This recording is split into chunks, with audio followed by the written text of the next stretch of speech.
इंसान एक सामाजिक प्राणी है। समाज में रहना उसकी जरूरत भी है और उसकी चाहत भी। और अपनी इसी जरूरत और चाहत को पूरा करने के लिए इंसान ने देश और समाज की रचना की, रिश्ते जोड़े, परिवार बनाए, और तब उसे जरूरत महसूस हुई एक ऐसी व्यवस्था की जिसकी मदद से न सिर्फ इन सभी संस्थानों को सुरक्षित रखा जा सके, बल्कि जो इन्हें सुचारू रूप से चलाने में भी मददगार साबित हो।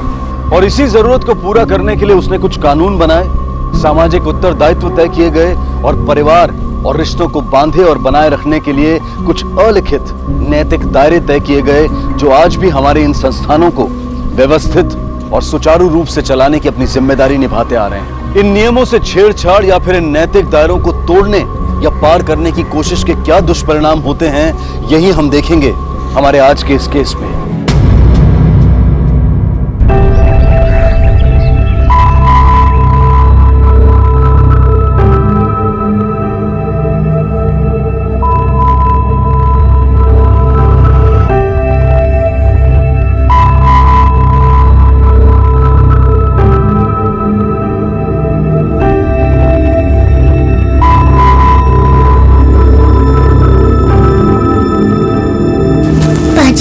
बाजी उठो ना बाजी, बाजी चलो खेलने चलते हैं।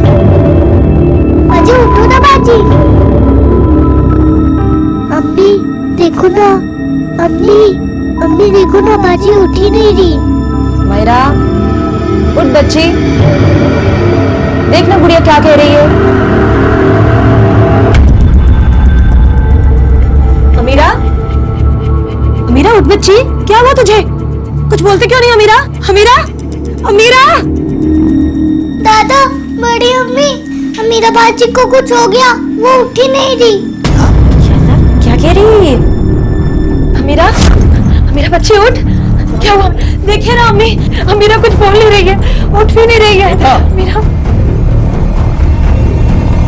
कुछ बोल नहीं रही है। अमीरा, अमीरा बाजी देखिए ना, अमीरा को क्या हो गया, कुछ बोल नहीं रही है। अमीरा,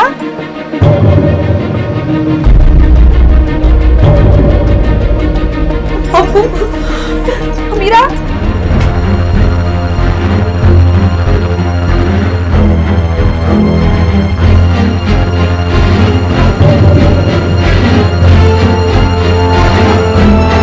क्या कह रहे हैं आप? साजिदा, जाने दो इसे, अब हमारी अमीरा वापस लौट के नहीं आएगी। पुलिस को फोन लगाओ, मेरी बच्ची मरी नहीं है, मारा गया उसे। ये तो क्या बोल रही है? तो वो तो बीमारी से गई है ना। अरे बच्ची,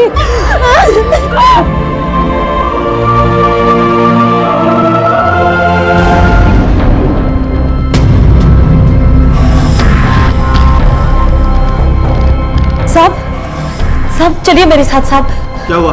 किसी ने मेरी बच्ची को मार डाला है साहब। खुदा के वास्ते चलिए साहब मेरे साथ, चलिए साहब।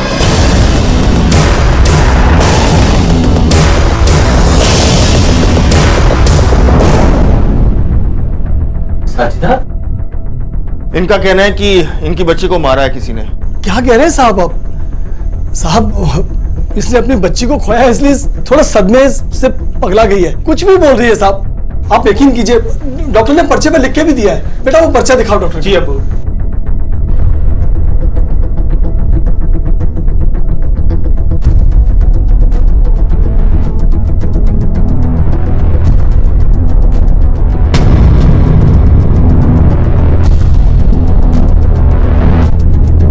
ठीक है, इनका ख्याल रखिए। जी साहब। साहब, साहब, साहब, झूठ बोल रहे हैं साहब ये लोग। साहब, साहब ये सच कह रहे हैं साहब। उसको अंदर लेकर साहब, मेरी बात सुनिए। पुलिस के पास गई थी तू? हाँ, हमें पकड़वाने? अरे क्या खूनी है हम लोग? जाने भी दे दीजिए ना, अब उसकी हालत देख रहे हो ना, गलती हो गई। उसकी ये गलती कितनी भारी पड़ती थी हमें, इसका अंदाजा है आपको? कोर्ट कचहरी के चक्कर, अरे जिंदगियां खाक हो जाती हैं इनमें पढ़कर। मैं उसे समझा दूंगी, फिर से ये गलती नहीं करेगी। अरे अगर इतना ही यकीन है ना आपको इस पे, तो रखिए इसे अपने पास। हमें नहीं चाहिए ऐसी बहू जो हमें जेल कराने पे तुली हो, नहीं चाहिए इसे। संभाल अपने आप को। बाजी कहाँ गई अम्मी?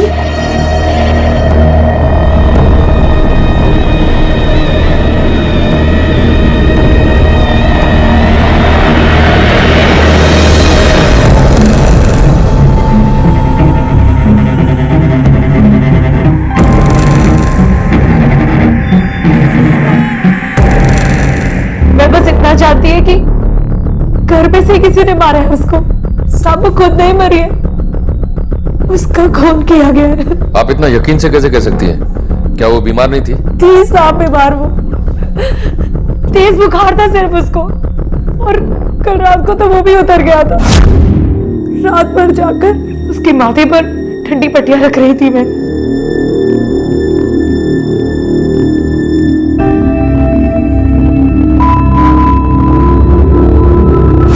मेरे यकीन मानिए साहब, उसका बुखार बिल्कुल उतर गया था। मेरे सास ससुर पसंद नहीं थी ना मैं उन्हें कभी भी। जितना दहेज चाहिए था उतना नहीं था मेरे घर वालों के पास देने के लिए। बात सिर्फ आपके ससुराल वालों की नहीं है, डॉक्टर की रिपोर्ट के हिसाब से भी आपकी बच्ची की डेथ नॉर्मल है। डॉक्टर की पर्ची भी झूठी है साहब। साहब सब झूठ बोल रहे हैं साहब। अब मेरा यकीन मानिए साहब, मेरे बेटे का कत्ल हुआ साहब। आप मेरे साथ चलिए साहब, एक बार मैं आपके पैर पकड़ती हूँ साहब, आप चलिए मेरे साथ साहब, मेरी बात मानिए साहब। साहब मेरी बेटी का कत्ल हुआ है साहब, उसका खून हुआ है साहब, वो खुद नहीं मरी है साहब, खुद नहीं मरी है। क्या ये सिर्फ एक माँ का वहम था जो अपनी बच्ची की यूं अचानक हुई मौत को स्वीकार नहीं कर पा रही थी, या फिर वाकई अमीरा नाम की इस बच्ची की जान ली गई थी? किसी हादसे की बात छोड़ दी जाए तो हर एक कत्ल के पीछे कोई ना कोई मकसद, कोई ना कोई मोटिव जरूर होता है, लेकिन घर में किसी के पास ऐसी कोई वजह नजर नहीं आ रही थी कि जिसके कारण 8 साल की इस मासूम बच्ची की हत्या की जा सकती थी। बहरहाल चाहे ये वहम था या सच्चाई, पुलिस के लिए फिलहाल ये एक केस था और इसीलिए उन्होंने साजिदा की कंप्लेंट पर जांच करने का फैसला किया और शुरू हुई तलाश सच्चाई की।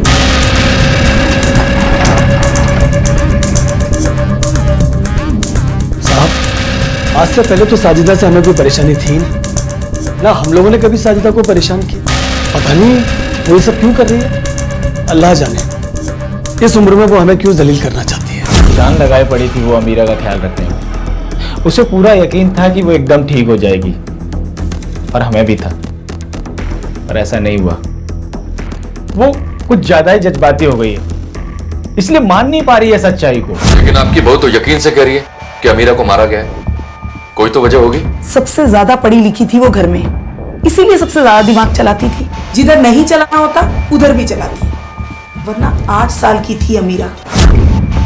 अगर हमें उसके लड़की होने से कोई परेशानी होती तो हम उसे पहले ही ना मार डालते। साहब, पूरे मोहल्ले में आप किसी से भी पूछ कर देख लीजिए, पूरे परिवार की लाडली बच्ची थी अमीरा। सब लोग उसे पलकों पर रखते थे और मुझसे तो उसका कुछ खास लगाव था। हमारी गुड़िया कहाँ है? पकड़ो पकड़ो, ये पकड़ो पकड़ो। बीमार पड़ी और अल्लाह को प्यारी हो गई। साजिदा सदमे से पागल हो गई है, कुछ भी उल्टा सीधा बोले जा रही है। सर मामला कुछ समझ नहीं आया। साजिदा कह रही है कि उसकी बेटी की मौत नेचुरल नहीं हुई है, उसका मर्डर हुआ है, जबकि उसके घर वालों से बात करके हमें ऐसा नहीं लगा कि उसके घर में से ही कोई अपने घर की ही बेटी को मार देगा। हमें क्या लगता है वो इम्पोर्टेंट नहीं है हेमंत, इम्पोर्टेंट ये है कि सबूत किसकी तरफ इशारा कर रहे हैं, वो गुनहगार है। सर इशारा भी तो तभी मिलेगा ना जब को सबूत मिलेंगे। साजिदा कह रही है कि उसकी बेटी का मर्डर हुआ है, लेकिन उसके घर वाले इस बात से इनकार कर रहे हैं। और सर जिसका कत्ल हुआ है उसकी लाश तक कब्र में दफन है। वो डॉक्टर तो भी जिंदा है ना जिसने उस मौत को सर्टिफाई किया। एक काम करते हैं, उससे पूछताछ करते हैं, शायद कोई क्लू मिले। Right sir. जो पूछ रहा हूँ वो सही सही बताना। आपका कहा हुआ अगर कुछ भी सही नहीं हुआ तो आप पर क्रिमिनल चार्जेस लगेंगे। सर मैं उस लड़की को जानता तक नहीं उसको आज तक देखा है। एक दिन लड़की घर से फोन आया कि उसकी निमोनिया से डेथ हो गई है, तो मैंने सर्टिफिकेट तैयार करके दे दिया। इसके आगे कुछ नहीं जानता मैं सर। इस पर नेग्लिजेंस के चार्जेस लगाओ और हाँ, रिपोर्ट चीफ मेडिकल ऑफिसर को भेजो। सर प्लीज सर सुनिए। सर इस डॉक्टर के बयान के मुताबिक साजिदा ने जो इल्जाम लगाए हैं हो सकता है कि वो सच हो सकता है कि उसकी बेटी का वाकई में मर्डर किया गया हो सकता है, लेकिन उसकी फैमिली उस डॉक्टर से उसका झूठा डेथ सर्टिफिकेट क्यों बनवाएगी? तो इसका मतलब सर हमें उन्हें फौरन अरेस्ट कर लेना चाहिए। अभी नहीं, क्योंकि डॉक्टर के बयान के हिसाब से हम उस फैमिली पर झूठा डेथ सर्टिफिकेट बनवाने का चार्ज लगा सकते हैं, पर मर्डर का नहीं। उन पर मर्डर का चार्ज लगाने और कोर्ट में प्रूव करने के लिए हमारे पास ठोस सबूत की जरूरत है, जो हमारे पास नहीं है। तो फिर सच्चाई का फैसला कैसे होगा सर? अमीरा अपनी मौत की सच्चाई हमें खुद बताएगी। आमिरा? हाँ, हमें कोर्ट से उसकी लाश को कब्र से निकालने की परमिशन लेनी होगी और उसे पोस्टमार्टम के लिए भेजना होगा। लेकिन ये काम इतना आसान नहीं होगा सर। हमें कोर्ट से परमिशन तो मिल जाएगी, लेकिन उसकी कम्युनिटी के लोग, उसके घर वाले। मैं जानता हूं ये मुश्किल है, पर सच्चाई को सामने लाना कौन सा आसान होता है। तुम एक काम करो, कोर्ट की परमिशन लो, आगे देखता हूं मैं क्या होगा। Okay sir.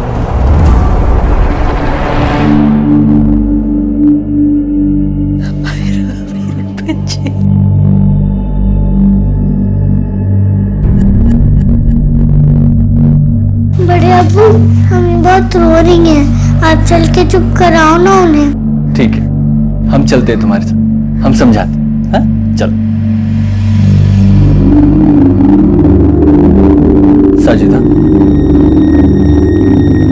खुद को संभालो, जिसे जाना था वो चली गई, शायद अल्लाह की यही मर्जी है। कैसे संभालूं भाईजान? ये गलत है, ये गुनाह है सर। मत करिए, हमारे साहब ये गुनाह कर रहे हैं। आप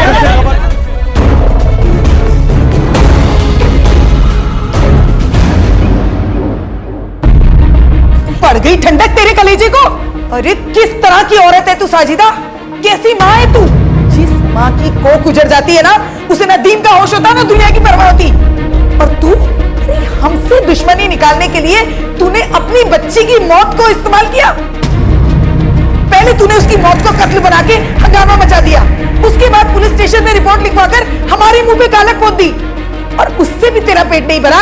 अब तूने अपनी ही बच्ची की कब्र खुदवाकर उसकी लाश बाहर निकलवाकर उसकी मिट्टी खराब की, और तेरी वजह से उस बच्ची की रूह को कभी सुकून नहीं मिलेगा। अम्मी मेरी बात तो सुनिए। चुप, मैं कुछ नहीं सुनना चाहती। अरे अल्लाह के घर जाके क्या मुंह दिखाएगी? अल्लाह तो रहीम और करीम है ना अम्मी, अगर मैंने कोई गुनाह किया भी होगा तो वो बख्श देगा। लेकिन जब मैं अल्लाह के घर जाऊंगी और अपनी बच्ची को मिलूंगी और वो मुझसे पूछेगी तो मैं क्या जवाब दूंगी? वो कहेगी ना, अम्मी तू तो जानती थी ना कि मेरे साथ नाइंसाफी हुई है, तो क्यों इंसाफ नहीं दिलवाया मुझे? क्यों सजा नहीं दिलवाई मेरे कातिलों को? क्या वो दिखाऊंगी मैं अपनी बच्ची को? यानी तू अपनी हरकतों से बाज नहीं आएगी। ये जंग मैं अपनी बच्ची को इंसाफ दिलाने के लिए लड़ रही हूँ, और मैं इसे अधूरा नहीं छोड़ूंगी, किसी भी सूरत में नहीं। तो एक बात याद रख, इस जंग से तुझे सिर्फ एक चीज हासिल होगी, पछतावा। समझी? याद रखना मेरी बात को। सर, आमिरा की मां साजिदा आई है। भेजो उसे। साहब पता चला मेरी बच्ची की जान कैसे गई थी? फिलहाल नहीं, लेकिन हमने बॉडी को पोस्टमार्टम के लिए भेजा है। जल्दी पता लग जाएगा उसकी मौत कैसे हुई है। वैसे हाँ, एक बात जरूर कहना चाहूंगा, हो सकता है कि आपका शक सही हो सकता है नहीं साहब, ऐसा ही है साहब। मेरा दिल मेरे बच्चे के लिए कभी झूठ नहीं बोल सकता साहब। मुझे पूरा विश्वास है कि मेरी बच्ची को जानबूझकर इस दुनिया से रुखसत किया गया है साहब। आपको मेरी अमीरा का वास्ता साहब, मेरी मदद करिए साहब।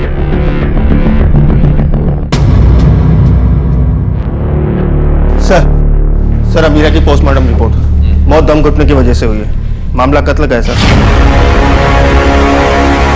इसका मतलब साजिदा सही कह रही थी।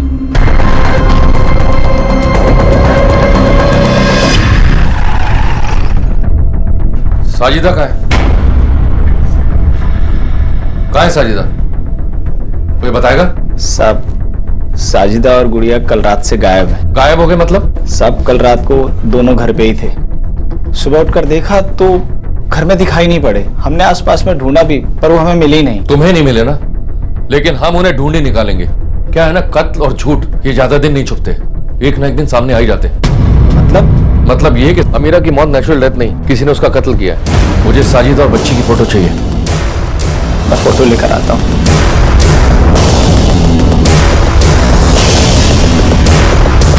अमीरा की मौत दम घुटने से हुई थी, यानी कि कोई था जिसने उसकी सांसों को रोक दिया था, और जिसने भी ऐसा किया था उसका शायद ये मानना था कि अमीरा की मौत को एक नेचुरल डेथ मान लिया जाएगा, क्योंकि अमीरा पहले से ही निमोनिया का शिकार थी। लेकिन ऐसा हो नहीं पाया। एक मां ने अपनी बच्ची की मौत की वजह को भांप लिया और अब वो उसे इंसाफ दिलाना चाहती थी। अमीरा की मौत के हल हुए इस सवाल ने कई और सवाल खड़े कर दिए थे, जिसमें सबसे बड़ा सवाल यह था कि जिस किसी ने भी इस जुर्म को अंजाम दिया था वो कौन था, और अगर वो उसी घर का कोई सदस्य था तो क्या साजिदा और उसकी दूसरी बेटी गुड़िया की जान खतरे में थी? कहीं उन पर भी वही खतरा तो नहीं मंडरा रहा था जिसका शिकार अमीरा बनी थी, या फिर साजिदा खुद कहीं चली गई थी?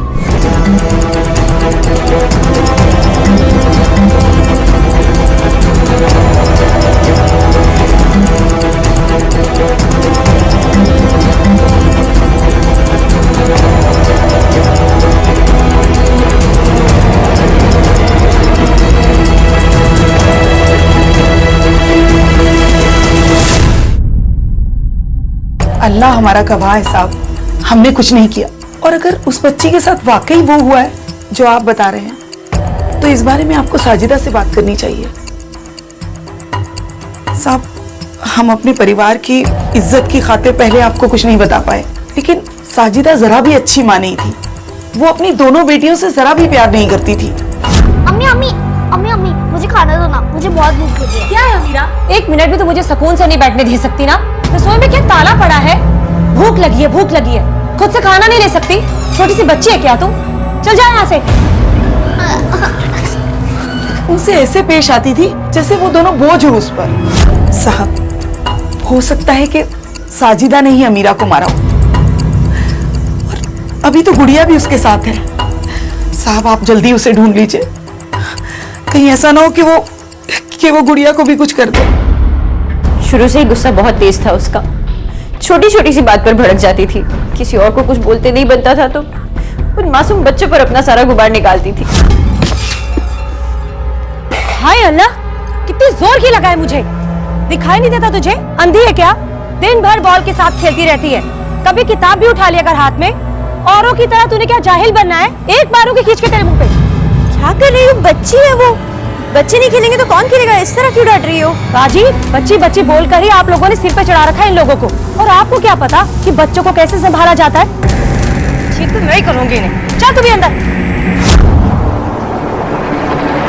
सर, साजिदा के ससुराल वाले जो कुछ कह रहे हैं, अगर उसमें 1% भी सच्चाई है तो ये केस पूरी तरह यू टर्न ले लेगा सर। कि अगर वो गुनहगार है तो ये केस हमारे पीछे पड़कर वापस से रीओपन क्यों करवाती है?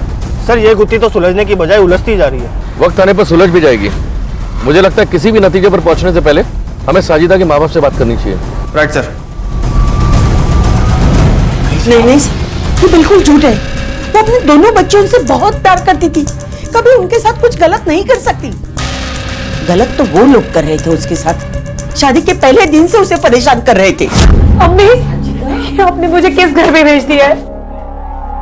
मुझसे और दहेज मांग रहे हैं, बोलते आरिफ के बिजनेस के लिए और पैसा चाहिए। अम्मी, अब्बू, इससे अच्छा तो मैं इस घर में ही ठीक थी। अब मैं उस घर में वापस नहीं जाऊंगी अम्मी, नहीं जाऊंगी मैं। अरे पागल हो गई क्या? देख, तेरा निकाह हो चुका है, वही तेरा घर है। आरिफ को बिजनेस के लिए पैसे चाहिए ना, हम कुछ ना कुछ इंतजाम कर लेंगे, तू चिंता मत कर बेटा। शुरुआत से ही आरिफ के माँ बाप को साजिदा पसंद नहीं थी। वो 10वीं तक पढ़ी थी, लेकिन उनको लगता था कि उनके घर में वो निभा नहीं पाएगी। वो तो आरिफ को साजिदा पहली नजर में पसंद आई, इसलिए उन्होंने ये शादी की।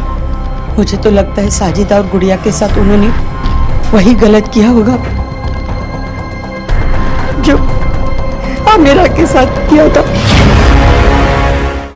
हमने कभी झूठ नहीं बोला साहब, हमने कभी ये नहीं कहा कि हम साजिदा को पसंद करते हैं। पसंद करते भी कैसे? ना तो वो एक अच्छी माँ थी और ना एक अच्छी बहू। हाथ नहीं बटा सकती शमीम का? अरे तुमसे बड़ी है वो, अरे वो सारा काम करे और तुम यहाँ हाथ पे हाथ रख के बैठी। अब भाभी मुझे कुछ करने ही नहीं देती तो मैं क्या करूं? जबरदस्ती तो कर नहीं सकती ना उनके साथ। अल्लाह सब देख रहा है। अरे किसी और से नहीं तो उससे तो डरो।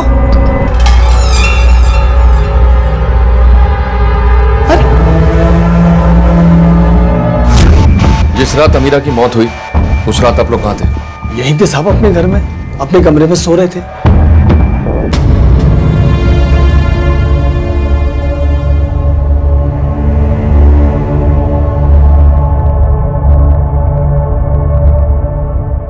अरे कोई भी औरत दो दो बच्चे पैदा करने के बाद यूं घर छोड़ के नहीं जाती, समझे? आपने कुछ तो साइदा के साथ किया है। कुछ भी बोले जा रही हो? हाँ, कुछ भी क्यों बोलो? अगर मेरी बेटी को कुछ भी हो गया तो बख्शूंगा नहीं तुम लोगों को। Hello, police station. साजिदा और उसकी बच्ची गायब है। आप दोनों के साथ उसकी रिश्तेदारी थी। उसको ढूंढने के बजाय आप लोग लड़ाई लड़ रहे हो। शर्म आनी चाहिए आप लोगों को। शर्म तो इन्हें आनी चाहिए। शादी के पहले दिन से ही उसे सता रहे थे, दहेज मांग रहे थे। हमसे जितना हुआ हमने दिया, लेकिन इनका पेट ही नहीं भरता था। अरे ऐसा कौन सा खजाना दे दिया? और जो थोड़ा बहुत दिया है ना, उतना तो हर लड़की के बाबा देते हैं। ये तमाशा किसने क्या किया है ये पता लगाने का काम हमारा है। जब तक हमें साजिदा मिल नहीं जाती और सच्चाई सामने नहीं आ जाती, तब तक आप अपने जज्बातों का ना काबू में रखिए, वरना अपनी परेशानी को बढ़ाने के जिम्मेदार आप लोग होंगे। चलिए अपने घर, कोई बाहर नहीं दिखेगा। चलिए, कोई यहां दिखना नहीं चाहिए मुझे। चलो चलो अपने घर, निकलो ऐसे। चलो।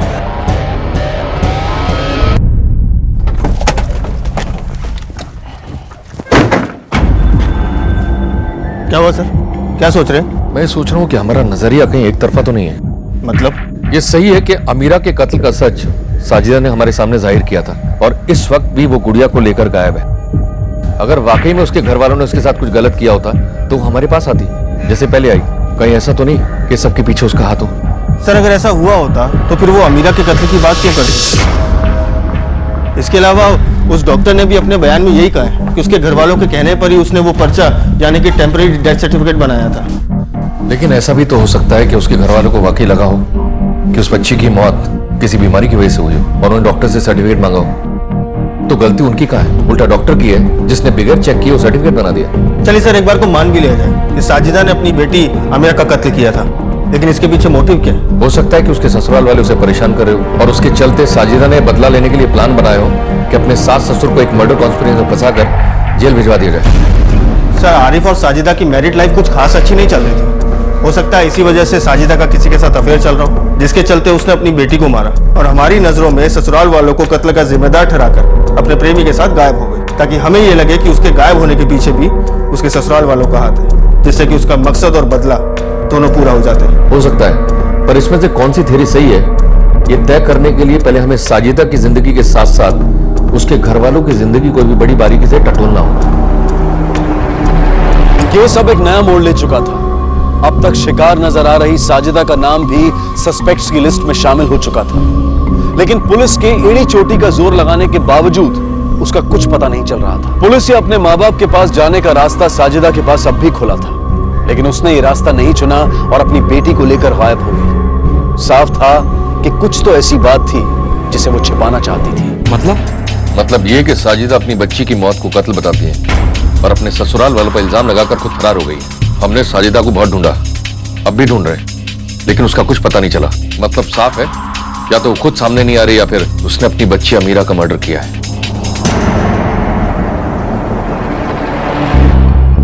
पूरे घर में किसी से बनती नहीं थी उसकी, खास करके सास ससुर से। वक्त गई थी, जीना हराम कर दिया है हमारा। चली जा। अम्मी क्या कर रहे हो? अम्मी दरवाजा खोलो। अम्मी किसी के साथ चक्कर था पता नहीं। सर आरिफ काम के सिलसिले में बाहर आता जाता रहता था। इंतकाम ही दोनों बच्चियों का ख्याल रखता था और साजिदा का भी। ऐसे दोनों के बीच तो जेठ और बहू का रिश्ता है सर, पर अंदर ही अंदर कुछ चल रहा हो तो नहीं पता।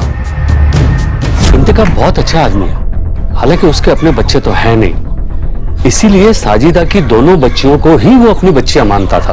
और साजिदा भी जब उसके साथ होती थी तो बहुत हंसती थी, वरना तो कभी किसी ने उसे मुस्कुराते हुए भी नहीं देखा। शादी के 10 साल बाद भी इंतकाम को बच्चा नहीं हो रहा था और आरिफ की माँ दहेज को लेकर साजिदा को ताने मारा करती थी। काम के चलते आरिफ का वक्त ज्यादातर बाहर गुजरता था, यानी कि साजिदा और इंतकाम के एक दूसरे के नजदीक आने के अपने अपने रीजंस थे। हाँ सर, ऐसा बिल्कुल हो सकता है कि साजिदा और इंतकाम के बीच में रिश्ता बन गया हो और इंतकाम अपनी बीवी को तलाक देके साजिदा के साथ रहना चाहता हूँ ताकि उसे अपना बच्चा मिल जाए, और ये साजिदा इस बात के लिए तैयार ना हो और इस बात से गुस्से में आके इंतकाम ने साजिदा और उसके दोनों बच्चों को मार दिया। लेकिन एक व्हीलचेयर पर बैठा आदमी इतना सब कुछ कैसे कर सकता है? अमीरा को तो मार ही सकता है सर। रात का अंधेरा था, घर में सब सो रहे थे, और साजिदा और उसकी दूसरी बच्ची को मारने के लिए उसने किसी की मदद ली होगी। आप ये कैसी बात कर रहे हो? साजिदा मेरे भाई की बीवी है, उसके साथ ऐसा रिश्ता मैं ख्वाब में भी नहीं सोच सकता। ऐसे रिश्ते सोच समझ कर नहीं बनते, बल्कि जरूरत से बनते हैं। मेरी ऐसी कोई जरूरत नहीं है साहब जो पूरी ना हो रही हो। मेरी बीवी शमीम बहुत खूबसूरत है और मुझे बहुत प्यार करती है। बस एक ही कमी है कि हमारी कोई औलाद नहीं है। इसीलिए मैं साजिदा की बच्चियों को अपनी बच्चियां मानता था, तो उन्हें मैं क्यों मारूंगा?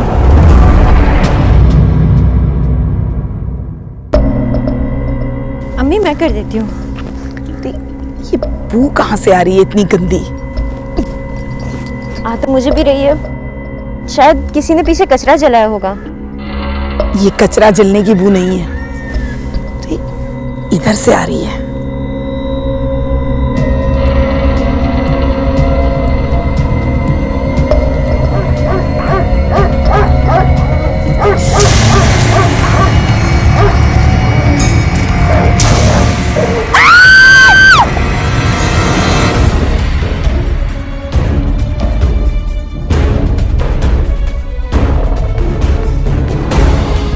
अमीरा की मौत पर उसकी मां साजिदा के द्वारा उठाए गए सवाल से शुरू हुआ यह केस साजिदा और बहन गुड़िया की लाश मिलने के बाद अब एक घिनौने ट्रिपल मर्डर केस में तब्दील हो चुका था।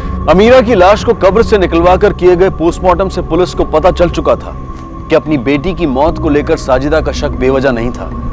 तो क्या अपनी बेटी को इंसाफ दिलाने के लिए लड़ी जा रही ये लड़ाई ही वो वजह थी जो साजिदा और गुड़िया की मौत की वजह बनी? शायद जिसने अमीरा की सांसें रोकी थी उसी ने साजिदा और गुड़िया को चाकू से गोद कर मार दिया था और उन्हीं के घर के पिछवाड़े गाड़ दिया था। यह भी तय था कि कातिल जो कोई भी था वो आसपास ही था और उसे सामने लाने के लिए पुलिस ने हर उस शख्स का बैकग्राउंड बड़ी बारीकी से खंगालना शुरू किया जो किसी भी तरह से अमीरा, साजिदा और गुड़िया से जुड़ा हुआ था। नहीं पता कहने से काम नहीं चलेगा। तेरे घर से लाशें बरामद हुई है। तूने अगर नहीं मारा तो तेरे घर से लाशें कैसे मिली? सब साजिदा मेरी बीवी थी और गुड़िया मेरी बच्ची। एक बात बताइए, उसे मारने से मुझे क्या मिलेगा? हर कत्ल कुछ मिलने की उम्मीद में नहीं किया जाता है। नफरत भी कत्ल की वजह हो सकती है। आप नहीं माना ना कि आप साजिदा को पसंद नहीं करती थी? अरे लेकिन उसके लिए मुझे उसे मारने की क्या जरूरत है? और वैसे भी आरिफ तो उसको घर से कहीं आपने तो नहीं मार दी मेरी बच्ची को? बोलिए अम्मी। हाँ, और अब्बू आपको दहेज चाहिए था ना मेरे घर से? उतना दहेज तो मैं लाई नहीं अपने घर से। पहुंच दिया हो तुम अपनी हरकतों से। अरे बड़ों का लिहाज करना भी भूल गई हो तुम। रुको मैं बताता हूँ। जल्दी कर बाहर और इसे भी लेके जा। अब्बू रुको, लेके जा इसे। देखो दिमाग अगर ठिकाने आ जाए तो वापस चली आना, वरना कहीं भी चली जाना। क्यों मारा तूने साजिदा और गुड़िया को? नहीं साहब, मैंने नहीं मारा मैंने साहब। सब साजिदा मेरे घर वालों को इल्जाम लगा रही थी। मेरी बेटी को मारने का इल्जाम लगाया था उसने। सब मैंने उसे बहुत समझाने की कोशिश की, लेकिन वो अपने जिद के आगे एक नहीं सुनती। सब मुझे गुस्सा आ गया, इसलिए मैंने उसे घर से धक्के मार के बाहर निकाल दिया। लेकिन साहब ये नहीं पता था कि वो ऐसे गायब हो जाएगी। देख, तेरे किसी झूठ का पता लगा ना तो अगली बार नहीं छोड़ूंगा।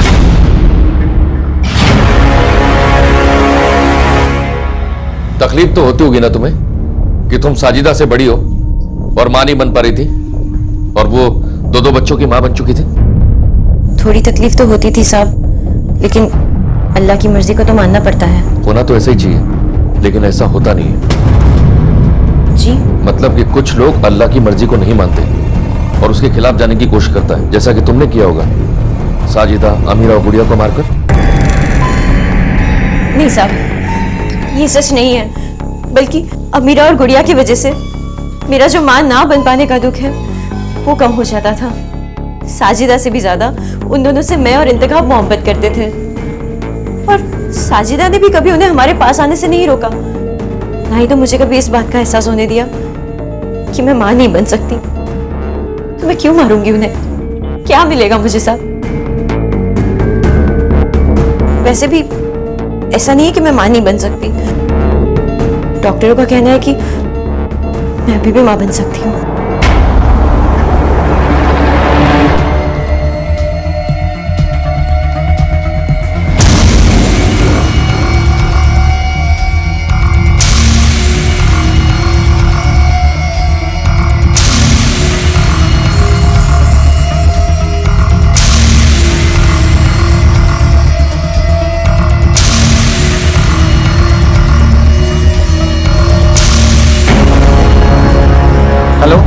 सर शमीम के बारे में पता चला है कि वो रेगुलर बेसिस पे हॉस्पिटल जाया करती थी और वो भी हमेशा अकेले। इंतकाब के साथ या किसी और के साथ उसे कभी नहीं देखा गया। पता करो। Right sir.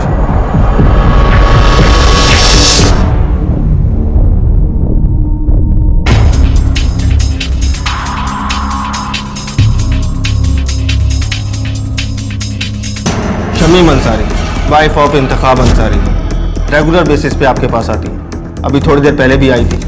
बता सकती हैं क्यों? इंस्पेक्टर साहब, शमीम यहाँ पर अपने प्रेगनेंसी रिपोर्ट लेने आई थी। Pregnancy test? हाँ जी। बता सकती हैं कि वो नेगेटिव था या positive? I am sorry inspector साहब, ये इन्फॉर्मेशन हम आपको नहीं बता सकते। Doctor, it's a legal matter, वरना मैं आपसे कभी भी आपके पेशेंट्स की इन्फॉर्मेशन शेयर करने के लिए नहीं बोलता। प्लीज मदद कीजिए। उसकी रिपोर्ट पॉजिटिव है, वो प्रेग्नेंट है। इतने सालों से इंतकाब और शमीम को बच्चा नहीं हो रहा था और अचानक से वो प्रेग्नेंट हो गई। हो ना हो शमीम का कहीं अफेयर चल रहा हो और ये बच्चा इंतकाब का नहीं बल्कि उस प्रेमी का हो। लेकिन सर, इस बात का इन मर्डर से क्या कनेक्शन है? वैसे तो कोई कनेक्शन नहीं है, पर हाँ हो सकता है कि साजिदा और गुड़िया ने उसे उसके प्रेमी के साथ देखा होगा और शमीम डर गई हो और इस डर के कारण उसने उन दोनों का मर्डर करवा दिया हो। एक काम करो, शमीम की पूरी कुंडली निकालो, उसके करीबी लोगों को पूछताछ करो। हो सकता है कि इनमें से कोई मर्द हो जिसके साथ उसका चक्कर हो। और हाँ, उसके पति इंतकाब को ही पुलिस स्टेशन बुला लो, उससे पूछताछ करनी होगी। क्या वो जानता था उसकी पत्नी पेट से है? Okay sir. ये आप क्या कह रहे हैं साहब? शमीम पेट से है? ये बात सुनकर जिस तरीके तू चौंक रहा है, इसका मतलब तुझे इस बारे में कुछ पता ही नहीं है और ना ही तू उस बच्चे का बाप है। साहब, आपको कोई गलत फहमी हुई है, ये सच नहीं है। ये तेरी बीवी की प्रेगनेंसी रिपोर्ट। गलतफहमी हमें नहीं तुझे हो रही है।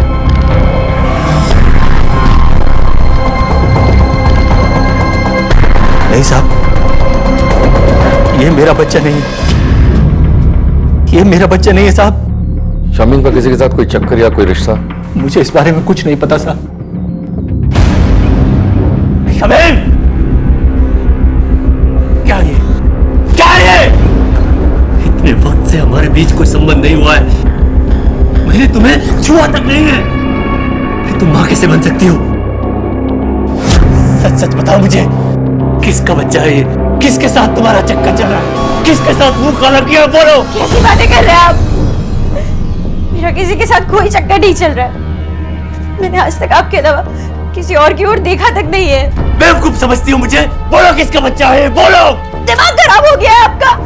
मैंने कहा ना, मेरा किसी और के साथ चक्कर नहीं चल रहा है। हमें औलाद थे, अब हमें औलाद मिल रही है।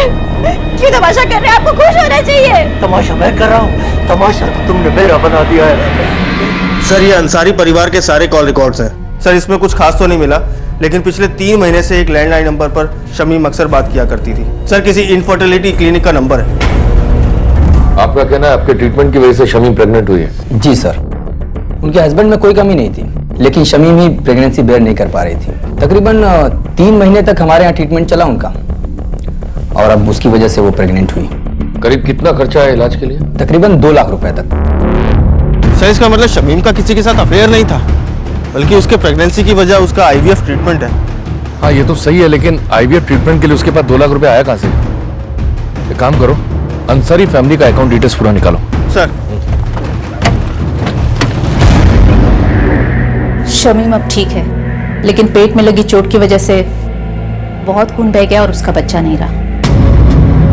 अरे डॉक्टर साहब, हम आपको छोड़ दें।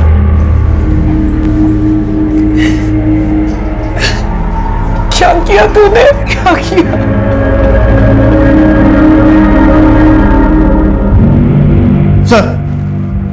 सर, ये देखिए आरिफ के बैंक अकाउंट्स के स्टेटमेंट्स।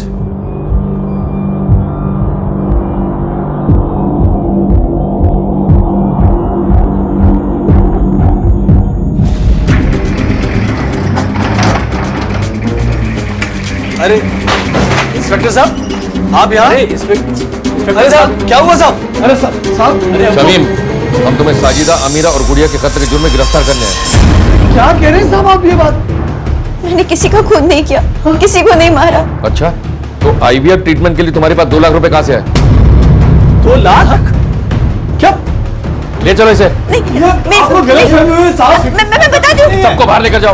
बात तो सुनिए आप। बाहर लेकर जाओ, बाहर लेकर जाओ। चलिए बाहर। सच सच बताओ, सब कुछ सच सच बताओ मुझे। 10 सालों से हम बेऔलाद थे। मुझे IVF के बारे में पता चला। मैं जानती थी मैं अगर इंतखाब को इस बारे में बताऊंगी तो वो नहीं मानेंगे।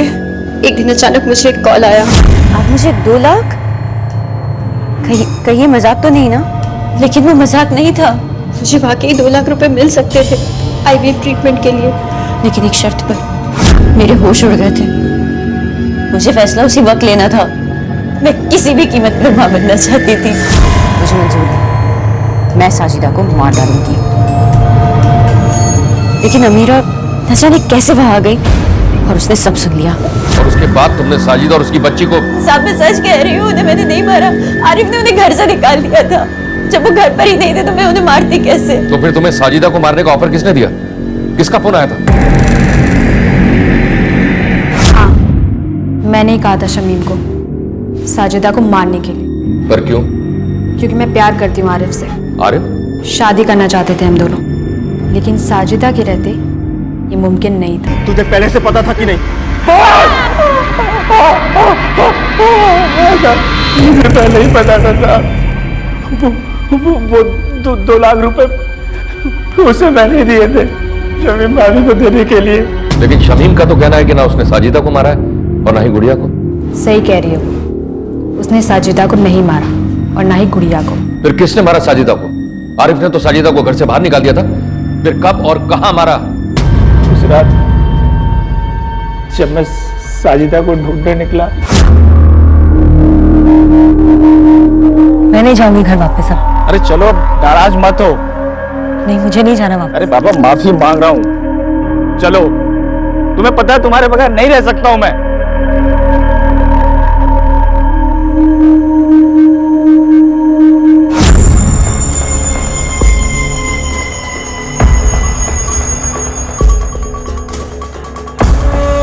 हम लोग ये पीछे वाले रास्ते से क्यों आए?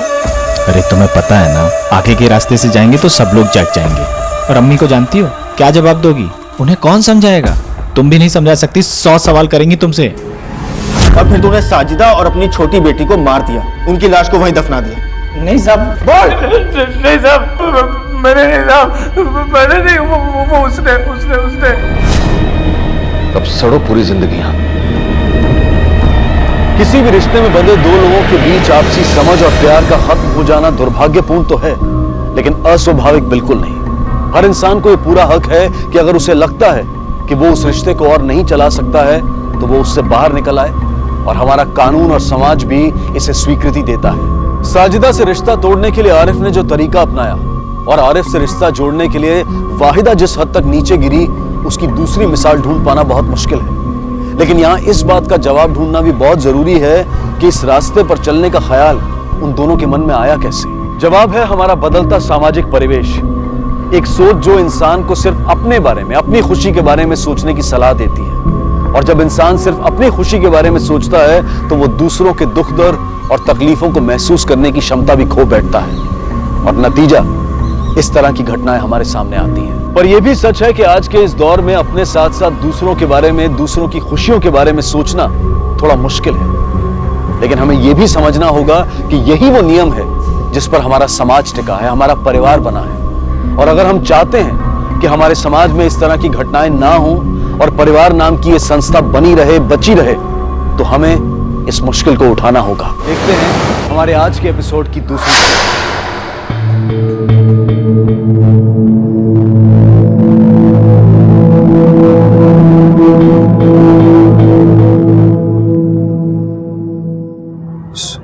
स्वाति, स्वाति,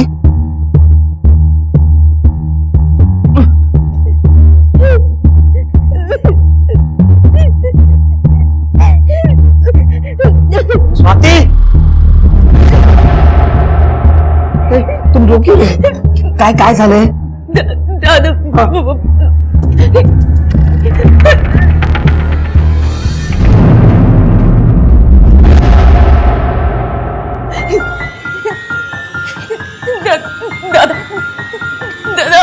हम क्या करेंगे? क्या करेंगे?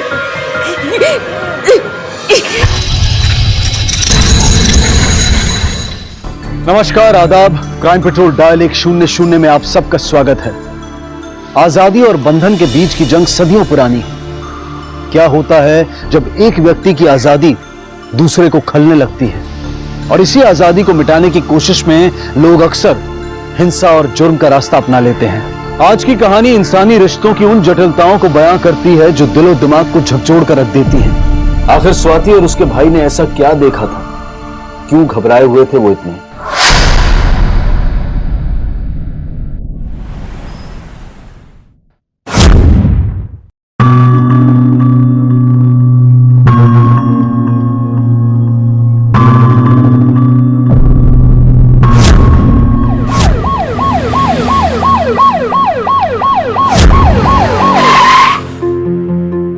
याद नहीं आ रहा या फिर तुमने कुछ देखा नहीं? शौक पे थी सर।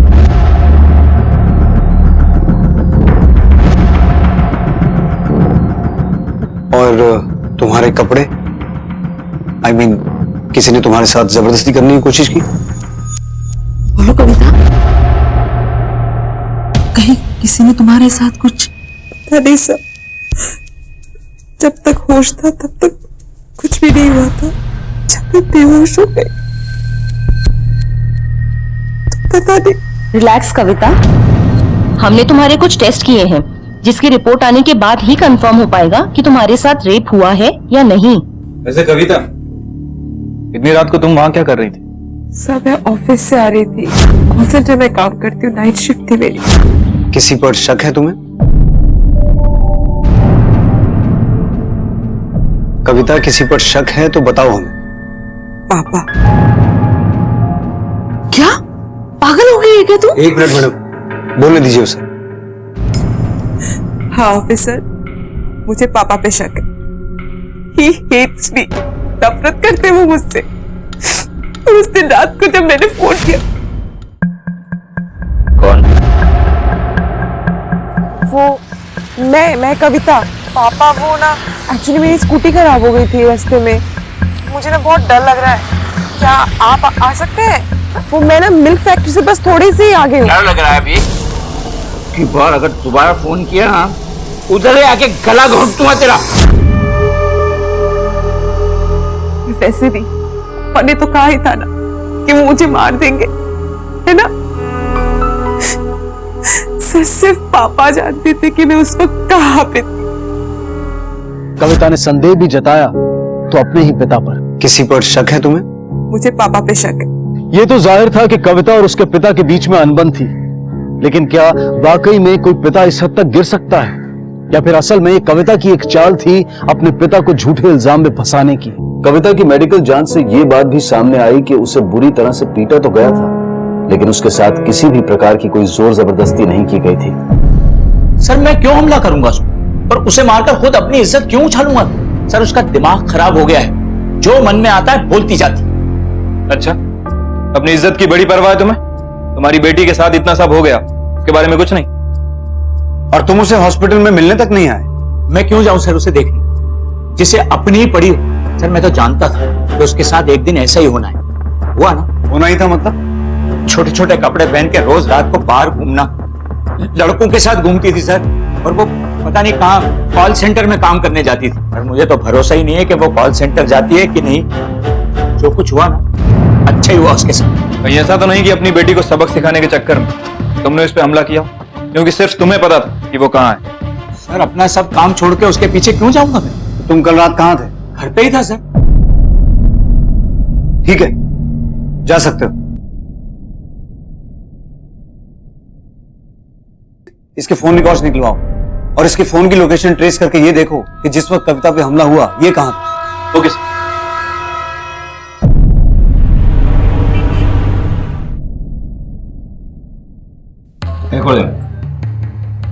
अरे बेटा आजा, तू भी बैठ, खाना खा ले। अरे इसको बोलो यहाँ से जाए, हटाओ इसको यहाँ से। खाना खा रहा हूं ना मैं, ये सामने नहीं चाहिए। नहीं चाहिए मतलब नहीं चाहिए। चल सामने से हट जा। भाड़ में जाओ तुम सब, नहीं खाना खाना है मुझे, मरो सब। अरे सुनिए तो, खाना तो खा लीजिए।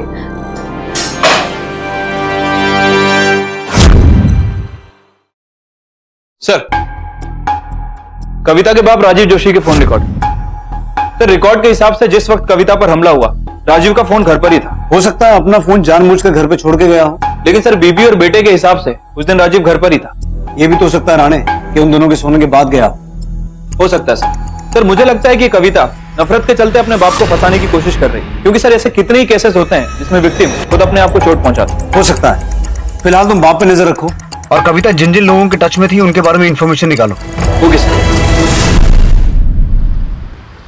गुड मॉर्निंग सर, क्या हुआ? हाँ गुड मॉर्निंग। सुनो सर्विसिंग कराओ गाड़ी का। हर रोज प्रॉब्लम दे रहे हैं यार, लास्ट वीक ही तो लाया था। सर मैं फोन कर दिया आपको देखने के बाद क्या प्रॉब्लम है। हाँ सर जाइए ना, फोन करेगी ये। होटल में मिलेगी या गैराज में ही? अरे क्या तमाशा लगा रखा है? चाबी दो। हर रोज का नाटक रहता है तुम लोगों का, नहीं कराना है तुमके साथ काम। अरे सर मैं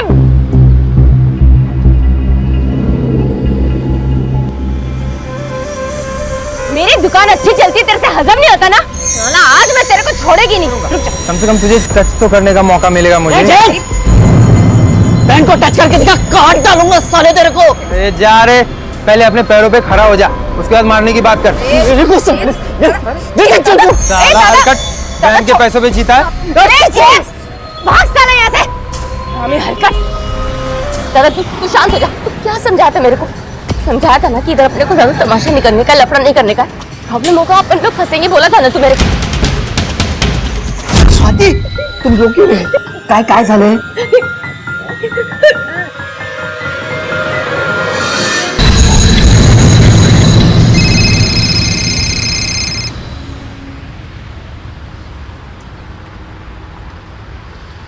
हेलो, ए देख सुन मेरी बात।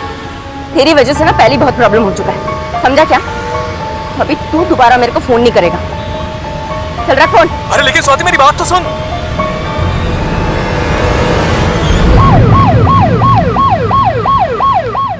आप रोज रात शराब पीकर तमाशा करता है। कविता की वजह से और क्या? रात भर लड़कों के साथ घूमना, इतनी छोटी छोटी कपड़े पहनना, छी। एकदम हिटलर टाइप आदमी।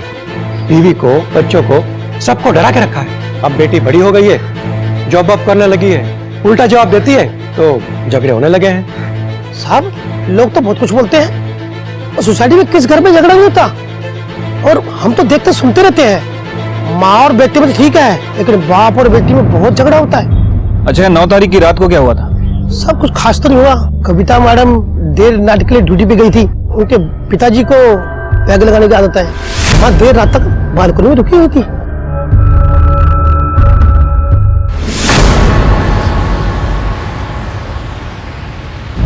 कविता उस रात जो भी हुआ था, हमारे लिए हर एक बात जानना जरूरी है, बिकॉज यू नेवर नो कि कहां से कौन सी लीड मिल जाए। इसलिए आराम से फोकस करके बताओ, उस रात क्या क्या हुआ था? तुमने कहा तुम्हारी स्कूटी खराब हो गई थी, राइट?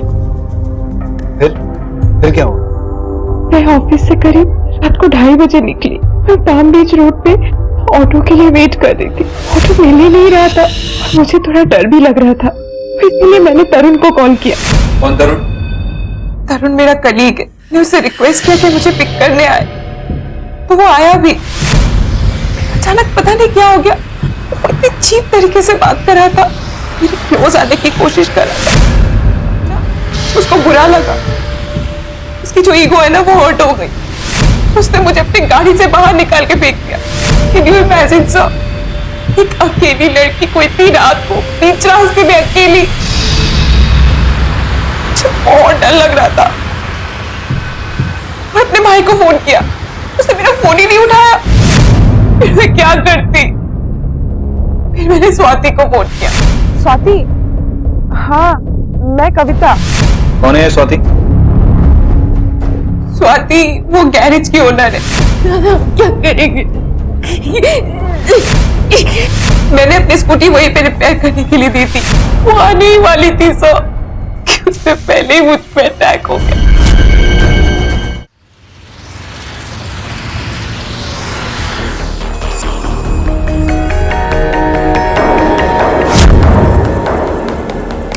सरासर झूठ बोल रही है सर वो, और ये करती है ऑफिस में भी। All this dirty games. लेकिन कविता झूठ क्यों बोलेगी? क्या फायदा उसका इसमें? दरअसल सर क्योंकि मैं उसको भाव नहीं देता हूँ, और ऑफिस में सभी लड़के इस बात को जानते हैं, इसलिए जानबूझकर फंसाने की कोशिश कर रही है सर मुझे। और गाड़ी तो मेरे पास है ही नहीं सर। ठीक है, जा सकते हो। Thank you.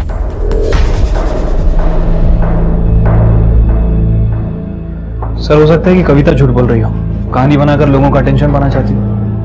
कविता और तरुण दोनों के बयानों को वेरीफाई करना होगा। राणे, तुम उस गैराज में जाके पता करो जहां उसने अपनी स्कूटी ठीक करने के लिए दी थी। एटलीस्ट कविता के उस गैराज और उसके ओनर से जुड़े बयान को तो वेरीफाई करो। मैं तब तक ऑफिस में और लोगों से पूछताछ करता हूँ। Okay sir. थोड़ी अजीब सी है सर वो। एचआरडी ने कई बार उसको वार्निंग भी दी है, खुलेआम गालियां देती है, लड़की होके भी सारे लड़कों से हंस के बात करती है। मैंने तो सुना है कि सिगरेट भी फूकती है सर। हाँ, शायद फूकती है सिगरेट कभी कभी। ये सब तो ऑफिस में चलता ही रहता है सर। सर जितनी छोटी स्कर्ट, तरुण का इंटरेस्ट उतना ज्यादा।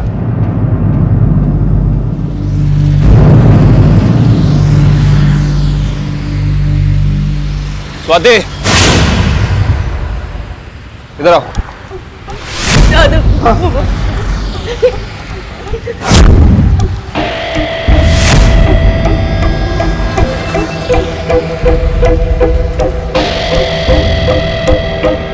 क्या हुआ साहब? ये गाड़ी का ब्रेक चेक करना है जरा।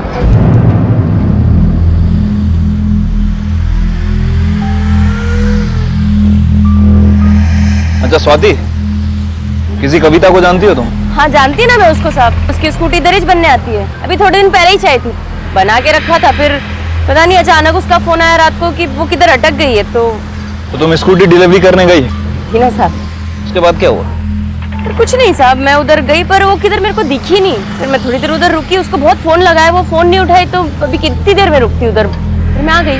और तरुण था क्या कविता के साथ? तो जाती है ना तरुण को? हाँ जानती ना साहब, ये भी इधर ही चाहता है अपनी बाइक लेके सर्विस के लिए। बाइक या कार? नहीं कार तो नहीं साहब, बाइक ही बस उसके पास।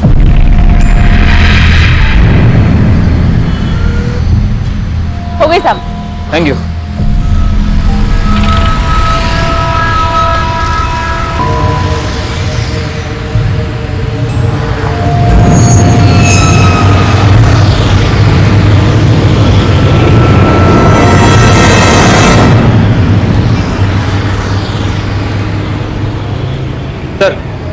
कोई कंक्रीट इन्फॉर्मेशन नहीं है, लेकिन एक बात तो है राणे, कविता और तरुण इन दोनों में से कोई एक तो झूठ बोल रहा है। सर गैरेज चलाने वाली लड़की स्वाति के हिसाब से उस रात उसने तरुण और कविता को एक साथ नहीं देखा था। सर स्वाति से बात करके ऐसा लग रहा है कि हमसे जरूर कुछ ना कुछ छुपा रही है। आई मीन कविता उसकी रेगुलर क्लाइंट हो सकता है कि कविता के बारे में ऐसा कुछ जानती हो जो हमसे नहीं बता रही हो। और सर एक और अजीब बात, अगर तरुण ने वाकई कविता के साथ बदतमीजी की थी तो फिर कविता ने डायरेक्टली तरुण का नाम क्यों नहीं लिया? आई मीन अपने बाप पर क्यों इल्जाम लगा रही थी? किसी पर शक है तुम्हें?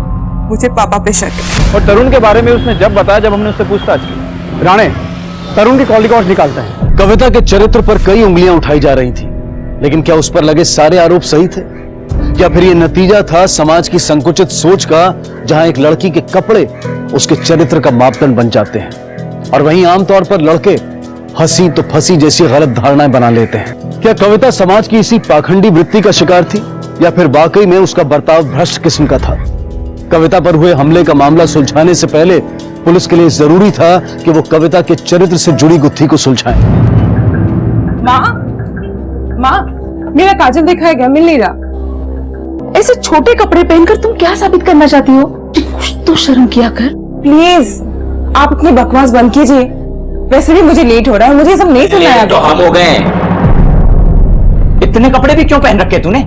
ये भी निकाल दे। अरे समझाओ इसे, किसी दिन खुद मर जाऊंगा नहीं तो इसका गला दबा दूंगा। चल निकल। सर तरुण के phone triangulation record. Sir record के हिसाब से जिस वक्त कविता पर हमला हुआ तरुण की लोकेशन आसपास की थी। इनफैक्ट कविता पे हमला होने से कुछ समय पहले तरुण ने उसे कॉल भी किया था। और सर एक और अजीब बात, स्वाति के बयान के हिसाब से स्वाति तरुण को ठीक से नहीं जानती थी, लेकिन फोन रिकॉर्ड के हिसाब से तरुण लगातार स्वाति से बात कर रहा था। सर बिना जान पहचान के इतने सारे कॉल। तरुण को लेके झूठ क्यों बोला? साहब वो मैं किसी लफड़े में नहीं फंसना चाहती थी साहब, बस इसलिए उस टाइम पे जो सही लगा वो बोल दिया मैं। तरुण और मेरे बीच में डील थी, मतलब वो बस मेरे गैराज से गाड़ियां लेके जाता था घूमने के लिए साहब, और कुछ नहीं। लेकिन साहब ये बात किसी को मालूम ना पड़े ये करके बस डील थी साहब। सर मालूम पड़ जाता तो मेरा तो गैराज ही बंद हो जाता ना। मेरी वजह से ना पहले बहुत प्रॉब्लम हो चुका है, समझा क्या? अभी तू दोबारा मेरे को फोन नहीं करेगा। चल रख फोन। अरे लेकिन स्वाति मेरी बात तो सुन।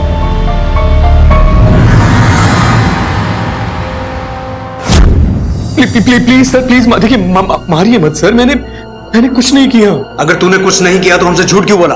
सॉरी सर, मैं घबरा गया था इसलिए। चल अब सीधा पॉइंट पे आ। उस रात तेरे और कविता के बीच में क्या हुआ था? वही जो कविता ने आपको बताया।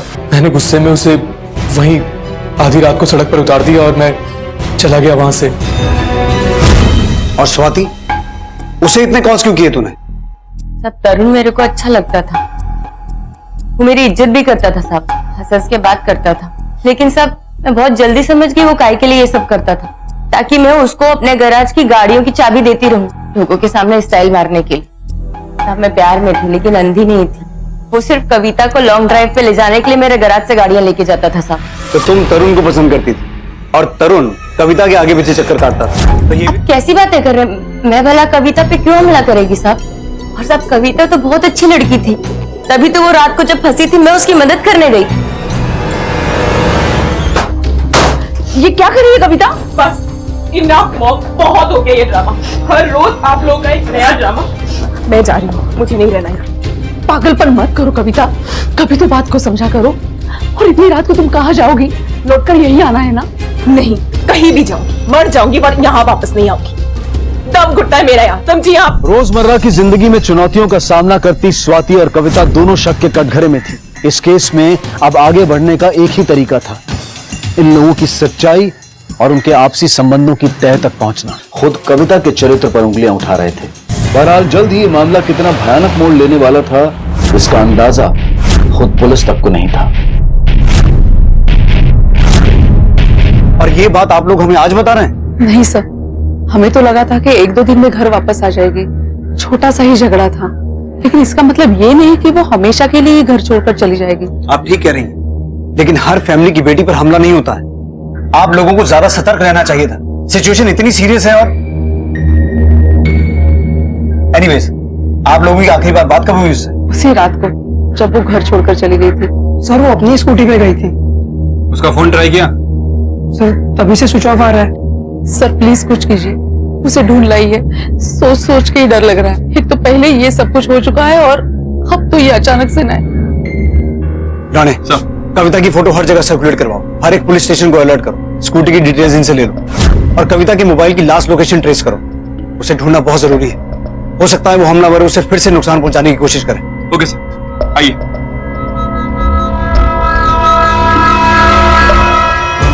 पुलिस ने कविता की फोटो हर जगह सर्कुलेट कर दी और वो कविता को पूरे शहर में ढूंढ रही थी, लेकिन पुलिस को कविता के गायब होने का कोई भी सुराग नहीं मिल पा रहा था। सर, ये तरुण की बातें अभी भी भरोसे के लायक नहीं लग रही। नजर रखनी होगी इस पर। और इस स्वाति देशमुख की भी पूरी बैकग्राउंड निकालो। Right sir. लेकिन सर कविता अभी भी गायब है और उसकी कोई इंफॉर्मेशन नहीं मिली। हो सकता है स्वाति के भाई प्रकाश ने इस काम में मदद की हो, या फिर इन दोनों भाई बहन ने मिलकर किसी तीसरी पार्टी से ये काम करवाया हो। भूलो मत राणे, अगर स्वाति तरुण को पसंद करती थी तो स्वाति का भाई प्रकाश भी चाहता था कि स्वाति की शादी जल्द से जल्द हो जाए। और स्वाति और तरुण के रिश्ते में एक ही रुकावट थी, कविता। लेकिन सर कविता और तरुण, इन दोनों के बिहेवियर से तो ऐसा लग रहा है इनके बीच कुछ नहीं चल रहा था। सर हो सकता है कि स्वाति हमें गुमराह करने की कोशिश कर रही है। I mean, तरुण को गाड़ियां देने के पीछे कुछ और ही रीजन। वो सिर्फ कविता को लॉन्ग ड्राइव पे ले जाने के लिए मेरे गैराज से गाड़ियां लेके जाता था साहब। या सर ये भी हो सकता है कि कविता सच बोल रही है। उस पर जो हमला हुआ उसके पीछे उसके बाप राजेश जोशी कहाँ थे? फिलहाल तो हम किसी भी सस्पेक्ट को क्लीन चिट नहीं दे सकते, फिर भी इन सब के बारे में पूरी इंफॉर्मेशन निकालो, खासतौर पर स्वाति देशमुख के बारे में, तभी कुछ पता चलेगा। कविता के गायब होने के बाद ये केस और भी कॉम्प्लिकेटेड हो गया है। हमें कविता को जल्द से जल्द ढूंढना होगा। Okay sir.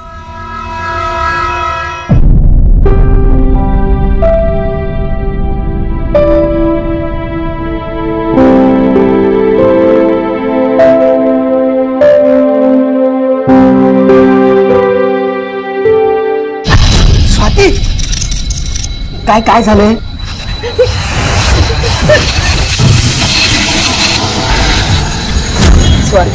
स्वाति को तो हम कई सालों से जानते हैं साहब। बड़े साफ दिल की लड़की है। थोड़ी अजीब सी है वो, बात बात पे आदमियों से झगड़ा करती है। अरे दे, अभी नहीं मिली। बहुत भाग के काम करते रहती है। कभी गैरेज का काम करती है तो कभी अपने भाई को संभालने जाती है। साहब आदमी देख के ही वो उस पर गिरने लगती है, तभी तो उसका काम धंधा इतना चल रहा है साहब। लेकिन तुझे इतना सब कैसे मालूम? मैंने देखा है सर, मेरे इतने सारे कस्टमर खा गई वो। सर आपने कहीं देखा है औरत को मैकेनिकगिरी करते हुए? तुझसे राय मांगी मैंने। एक बात बता, ये स्वाति का भाई जो प्रकाश है, कुछ जानता है इसके बारे में? सर अपन तो इन दोनों से दूर ही रहता है। ये दोनों भाई बहन ना एक नंबर के पागल है, सिर्फ मेरे साथ लड़ने के बहाने ढूंढते रहते हैं। सर मेरी बहन बहुत अच्छी है, वो शादी नहीं कर रही है क्योंकि उसे मेरी बहुत फिक्र है। उसके भाई की वजह से उसकी जिंदगी बर्बाद हो रही है, और कुछ नहीं सर। लेकिन आए दिन स्वाति का लोगों से झगड़ा होता रहता है, वो सब क्या है? सर हमारा धंधा ही कुछ ऐसा है, वर्कर लोग वरना तकलीफ देंगे, कस्टमर भी तकलीफ देंगे, तो सख्त तो होना ही पड़ता है। हाँ स्वाति सख्त है, पर वो किसी को चोट नहीं पहुंचाएगी, और कविता को तो कभी नहीं, वो तो हमारी रेगुलर कस्टमर है। सर मुझे ऐसा लगता है कि ये सब जेम्स ने किया होगा। सर वो जेम्स था, वो कविता की और बहुत गंदी नजरों से देखता था, बहुत बार देखा था मैंने। अरे प्रकाश, क्या बकवास किए जा रहा है तू मेरे बारे में? क्या बोल रहा है तू? क्या बोल रहा हूँ? झूठ बोल रहा है सर ये। सर मैं झूठ नहीं बोल रहा हूँ, मोहल्ले को पूछ लीजिए, बहुत गंदी नजरों से देखता है। सर मैंने कुछ नहीं किया सर। मैं बोल रहा हूँ। तमाशा नहीं चाहिए तुम्हारा। बोली तलाशी लो इन दोनों के गैरेज। अरे सर ये क्या दादागिरी है? सर वारंट, सर्च वारंट कुछ तो होता है सर, रूल्स भी होते हैं कुछ। पहले सर्च वारंट लेके आइए। रूल सिखाएगा तू हमें? हाँ? सर्च वारंट चाहिए ना तुझे? जरूर दूंगा, लेकिन तेरे खिलाफ अगर एक भी सबूत मिल गया ना, बच नहीं पाएगा तू। आखिर क्या कारण था जिसकी वजह से जेम्स ने पुलिस को अपने गैराज की तलाशी लेने से रोका था? क्या छिपा रहा था वो? ये सभी आरोपी किसी न किसी तरह कविता से जुड़े थे।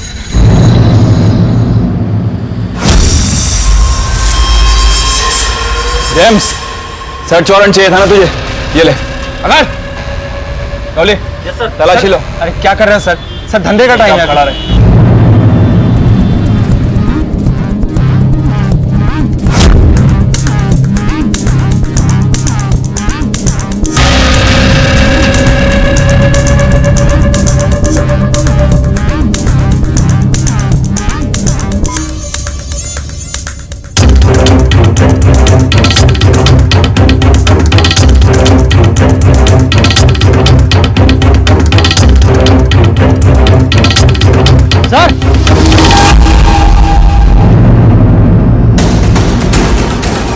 ऐसा लग रहा है कुछ दिन पहले ही खोदा गया।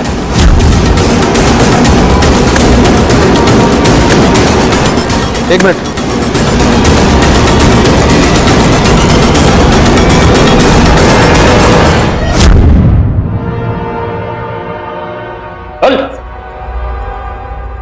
चल बोल, खुदाई क्यों की थी? क्या छुपाया था? सर मेरे को कुछ मालूम होगा तो बताएगा ना सर। ए नौटंकी, झूठ बोलना बंद कर, समझा? शक तो तुझ पे जब से है जब से हमें पता चला तूने कविता को छेड़ा है। अब सच बोल। सर छेड़ा किधर है सर? वो वही बात करने को ट्राई किया था सर। ओ कविता मैडम, अरे कभी हमारी भी सर्विस ट्राई करो ना। सर गॉड प्रॉमिस सर, उसके साथ मैंने कुछ रॉन्ग नहीं किया सर। सर जो कपड़ा इसके गैरेज के पीछे मिला था और जिस दिन कविता गायब हुई थी, ये कपड़ा उससे मैच नहीं होता। सर वो कपड़ा कुछ महीने पुराना है। लेकिन कुछ तो है जो ये हमसे छुपा रहा है, कुछ बड़ा। ये जितना सीधा बन रहा है उतना सीधा है नहीं, इतनी आसानी से अपना मुंह नहीं खोलेगा। इसके खिलाफ हमें सबूत जुटाने होंगे। फिलहाल तो इसे जाने दो, लेकिन इस पर नजर रखो। इसकी पल पल की मूवमेंट का हिसाब चाहिए मुझे। Okay sir.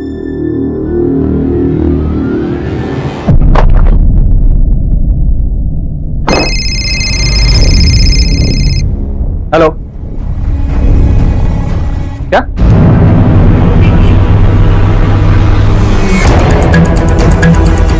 लवली, गाड़ी में जो फाइल लेकर आओ। Okay sir.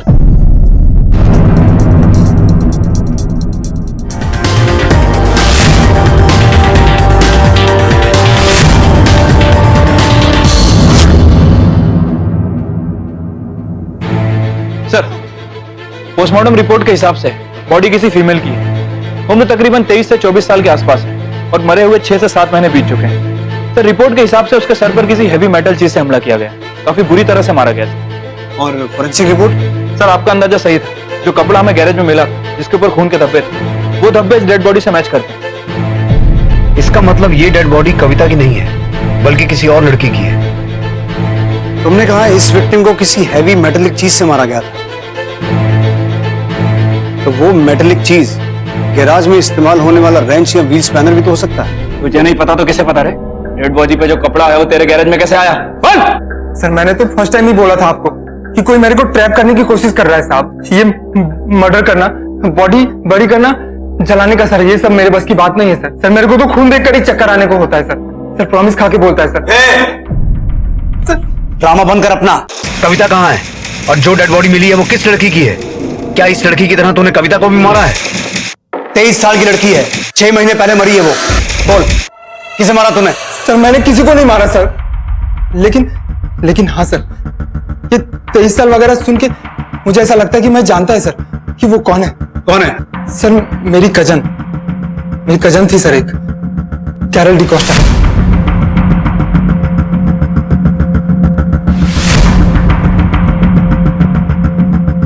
सर पिछले 6 महीने से वो भी मिसिंग है सर।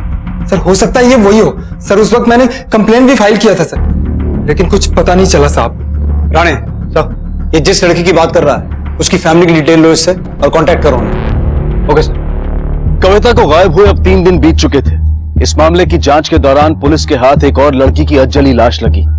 6 महीने पहले कत्ल का शिकार हुई ये लड़की आखिर कौन थी? पूछताछ के दौरान पुलिस के सामने आया एक और चौंका देने वाला सच, जब जेम्स ने पुलिस को अपनी गुमशुदा बहन कैरल के बारे में बताया। क्या कविता पर हुए हमले का इस मामले से कोई लेना देना था? कौन थी ये कैरल और उसका क्या संबंध था कविता के साथ? सर मिसेस डिकोस्टा ही हैं। कैरल डिकोस्टा की माँ? हाँ जी सर। ठीक है, राणे और मिसेस डिकोस्टा को अंदर भेजो। Okay sir. तो आपने कैरल की गुमशुदगी की रिपोर्ट फाइल नहीं की थी? सर मालूम ही कहा था कि वो मिसिंग है। हमको तो यही था कि वो किसी लड़के के साथ भाग गया, उसका अफेयर है किसी के साथ, शादी मनाया और रह रहा हुआ कहीं। वो तो 6 महीने के बाद जब आप लोगों का फोन आया तब हमको मालूम पड़ा कि क्या आप कविता को जानती हैं या कैरल से कभी उसका नाम सुना हो? नहीं सर। ये कह रहे हैं कि इन्होंने कोई मिसिंग कंप्लेंट दर्ज नहीं कराई और हमारे पास भी ऐसी कोई कंप्लेंट फाइल नहीं है। तो फिर जेम्स ने ऐसा क्यों कहा कि कैरल की मिसिंग कंप्लेंट फाइल हुई थी? कैरल डिकोस्टा पिछले 6 महीने से वो भी मिसिंग है साहब। कंप्लेंट भी फाइल किया था सर। जेम्स को मालूम था, लेकिन वही तो हमको बताया कि कैरल का किसी के साथ अफेयर है और वो भाग गया। तो फिर जेम्स ने हमसे झूठ क्यों कहा? जेम्स भाई तो सुबह से दिखे नहीं साहब। सर वो अंदर भी नहीं है। ठीक है तुम जाओ।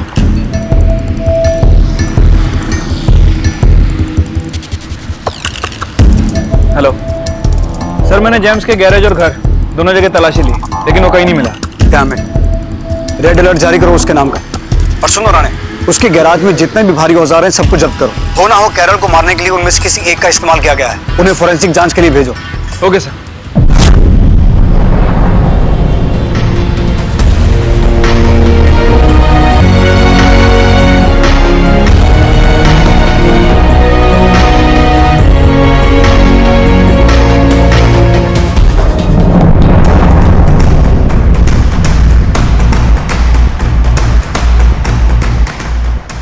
हेलो, क्या?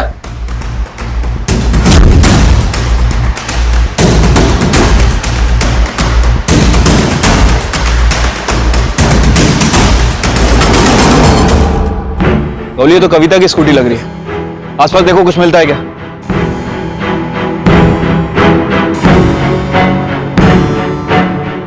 सर ये बैग और मोबाइल।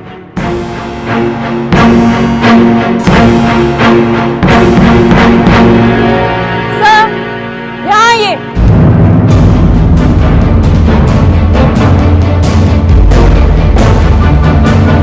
क्या? कविता, कविता नहीं, मेरी कविता मुझे छोड़ के नहीं जा सकती। मिस्टर जोशी, कविता के साथ जो भी हुआ बहुत बुरा हुआ। बुरा हुआ? क्या इतना बुरा हुआ? अच्छा हुआ जब मर गई, एक ही बार में चली गई। अरे चैन से जी सकूंगा अब मैं।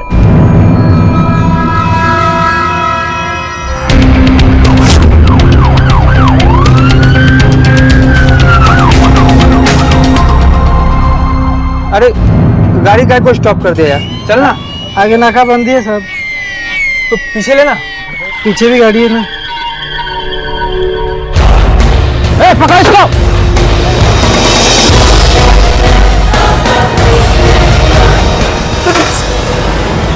कैरल और कविता को क्यों मारा तूने? सर मैंने दोनों को नहीं मारा। वहां तूने कैरल की मां को झूठ बोला कि वो किसी के साथ भाग गई है। क्या छुपा रहा था? तूने ही मारा ना उसे? सर मेरे को शर्म आने का सर। क्यों? उसको आदमी लोग नहीं औरत लोग अच्छे लगते थे सर। चक्कर था उसका सर उसी कमीनी स्वाति के साथ।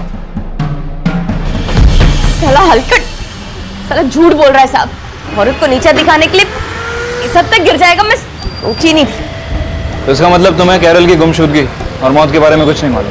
सब आती थी, वो इधर बैठती थी, बातें करती थी, चाय पीती थी सब, लेकिन एक दिन जेम्स के साथ उसका झगड़ा हुआ, उसके बाद वो इधर कभी दिखी ही नहीं। फिर एक दिन मेरे वर्कर ने बताया मेरे को कि किसी लड़के के साथ भाग गई है। हमें तुम्हारे गैरेज की तलाशी लेनी। अरे ले लीजिए साहब। बोली।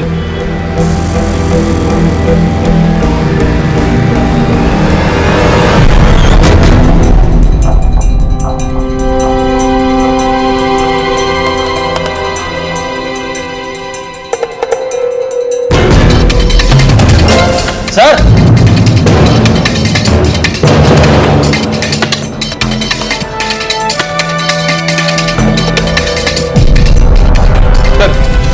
फॉरेंसिक रिपोर्ट आ गई है।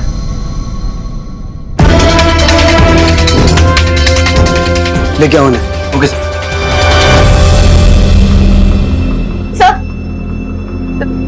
दादा तुम अभी तक यहीं बैठी हो? तुम घर जाओ, तुम्हारे भाई ने अपना गुनाह कबूल कर लिया। उसी ने कैरल डिकोस्टा का मर्डर किया। जाओ तुम घर। अडेल घर छोड़ गया इनको, ठीक है? सर क्या हुआ?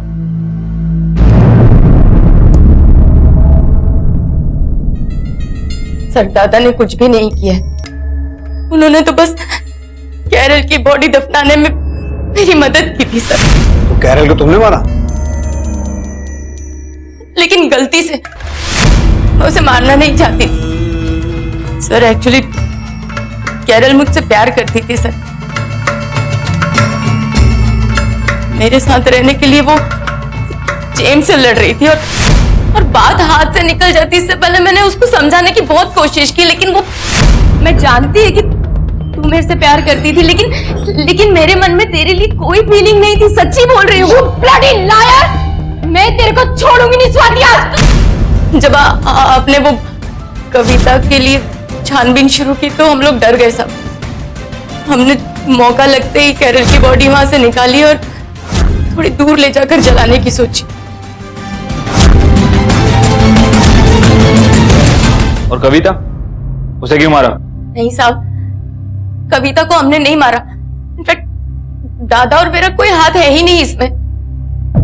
कैरल ने स्वाति के समलैंगिक होने की गलत धारणा बना ली और अपने समलैंगिक होने का राज उसे बता बैठी, और अपने इसी राज के दुनिया के सामने आने के डर की वजह से कैरल ने स्वाति पर हमला कर दिया। कैरल को डर था समाज के विरोध का। बहरहाल कविता पर हुआ हमला और उसकी हत्या अब भी पुलिस के लिए एक पहेली बनी हुई थी, और अचानक पुलिस के हाथ इस तहकीकात में एक लीड लगी। सर अजीब बात है, कविता के मामले में हमें जिन जिन लोगों पर शक था सारे के सारे कैरल से कनेक्टेड निकले। और सर तरुण, वो अभी भी इस बात पर अड़ा हुआ है कि कविता से झगड़ा होने के बाद उसने उससे कांटेक्ट तोड़ दिया और उसका बयान वेरीफाई भी किया है।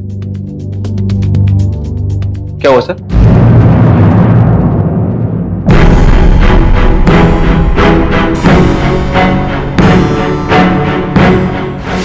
माँ बालकनी में देर रात तक किसी का वेट कर रही थी। अपनी बेटी का वेट कर रही है? नहीं।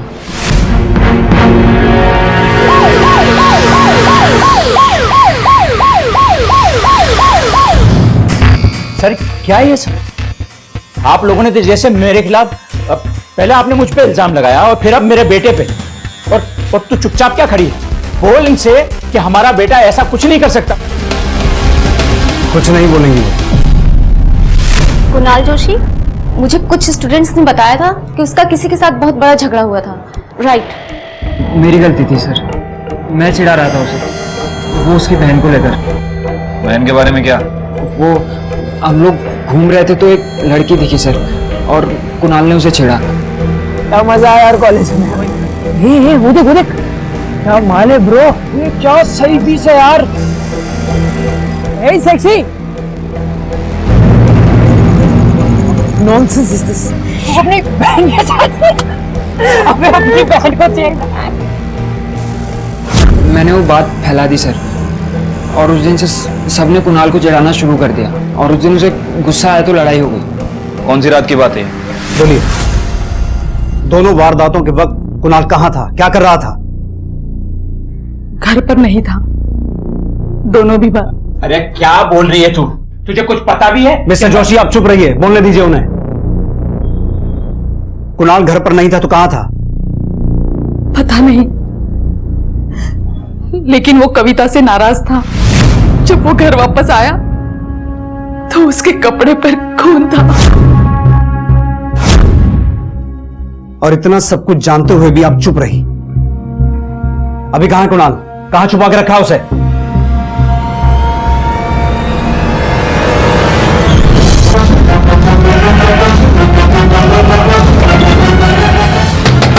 कुणाल, दरवाजा खोलो। राणे, दरवाजा लॉक है, तोड़ो।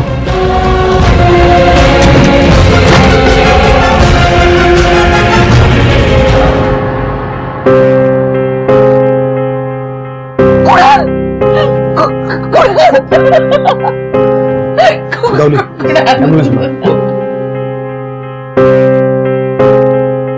एक तरफ कुणाल ने खुदकुशी के जरिए अपना गुनाह कबूल किया, दूसरी तरफ पुलिस द्वारा बरामद किए गए खून से सने पत्थर पर कविता के खून के साथ साथ कुणाल के फिंगरप्रिंट्स भी मिले। और कुणाल के फोन रिकॉर्ड से भी इस बात की पुष्टि हो गई कि हत्या के दौरान कुणाल उसी जगह पर मौजूद था जहां कविता की लाश मिली। कविता एक मेहनती और होनहार लड़की थी, जिसे समाज ने, यहां तक कि उसके अपने परिवार ने गलत समझा, और बदकिस्मती से इसी गलतफहमी का और उससे जुड़ी शर्मिंदगी का शिकार बन कुणाल ने अपने ही हाथों अपनी बहन की बेरहमी से हत्या कर दी। दूसरी तरफ समाज की इसी संकुचित विचारधारा से बौखलाई कैरल ने स्वाति की जान लेने की कोशिश की, और बदकिस्मती से स्वाति के हाथों अपनी ही जान खो बैठी। इस गुनाह के लिए स्वाति को हिरासत में लिया गया, और साथ ही उसके भाई प्रकाश को भी जुर्म को छिपाने के लिए दोषी पाया गया। बेशक किसी के बारे में अपनी राय रखें, लेकिन उस राय की वजह से किसी के चरित्र पर सवाल करना और उससे संबंधित अफवाहें फैलाना गलत है, निंदनीय है। अब मैं अनूप सोनी आपसे विदा लेता हूं, फिर मुलाकात होगी अगले एपिसोड में एक और चौंका देने वाले केस के साथ। तब तक अपना और अपने परिवार का ख्याल रखें और देखते रहें क्राइम पेट्रोल डायल 100। सबक एक को सीख हम सबको। जय। इस तरह के और भी एपिसोड देखने के लिए हमारे चैनल को सब्सक्राइब करें और बेल आइकन दबाना ना भूलें।